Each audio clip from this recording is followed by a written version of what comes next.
Hello అండి, నమస్తే. Welcome back my channel. ఈరోజు గోంగూర చికెన్ రెసిపీ అయితే మీతో షేర్ చేసుకోబోతున్నాను. ముందుగా మందపాటి గిన్నె పెట్టుకొని అది వేడైన తర్వాత క్లీన్ చేసి పెట్టుకున్న గోంగూర వేసి 5 నిమిషాలు మూత పెట్టి అలానే వదిలేయాలి.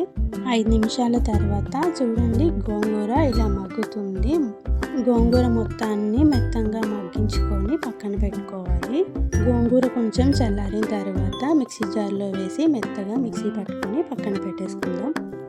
ఇప్పుడు ఒక కడాయి పెట్టుకొని 3 చెంచాల నూనె వేసుకొని బాగా వేడైన తర్వాత అందులో మిరియాలు, లవంగాలు, దాల్చిన చెక్క వేసుకోవాలి. అందులోనే ఉల్లిపాయలు, పచ్చిమిర్చి కూడా వేసి బాగా వేయించుకోవాలి. ఇందులో 1 టీ స్పూన్ పసుపు, తగినంత ఉప్పు వేసి బాగా కలుపుకోవాలి. ఉల్లిపాయలు బాగా మగ్గిన తర్వాత అందులో అల్లం వెల్లుల్లి పేస్ట్ కూడా వేసి పచ్చివాసన పోయే వరకు వేయించుకోవాలి. ఇప్పుడు ఇందులో క్లీన్ చేసి పెట్టుకున్న చికెన్ కూడా వేసుకోవాలి. చికెన్ పీసెస్ అనేవి మరీ చిన్నగా కాకుండా మరీ పెద్దగా కాకుండా మీడియం సైజులో ఉండేలా చూసుకోవాలి. చికెన్, ఆనియన్స్ బాగా కలిసేలా కలుపుకొని మూత పెట్టుకొని 5 నిమిషాలు బాగా కుక్ చేసుకోవాలి.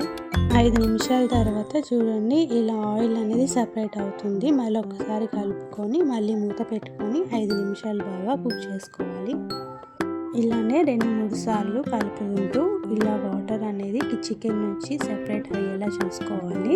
అదే వాటర్తో చికెన్ అనేది ఒక 70% వరకు కుక్ అయిపోవాలి. చికెన్ కొద్దిగా ఉడికింది కదా, ఇప్పుడు ముందుగా మిక్సీ పట్టుకున్న గోంగూర పేస్ట్ని కూడా వేసి కలుపుకోవాలి. గోంగూర పేస్ట్ మొత్తంగా చికెన్కి కలిసేలాగా ఒకసారి కలుపుకొని ఒక 5 నిమిషాలు బాగా మగ్గనిద్దాము. చూడండి, ఇలా 5 నిమిషాలు కుక్ అయిన తర్వాత ఇందులో తగినంత కారం వేసుకుందాం. ఈ కర్రీకి కొంచెం కారం ఎక్కువగానే ఉంటేనే బాగుంటుంది.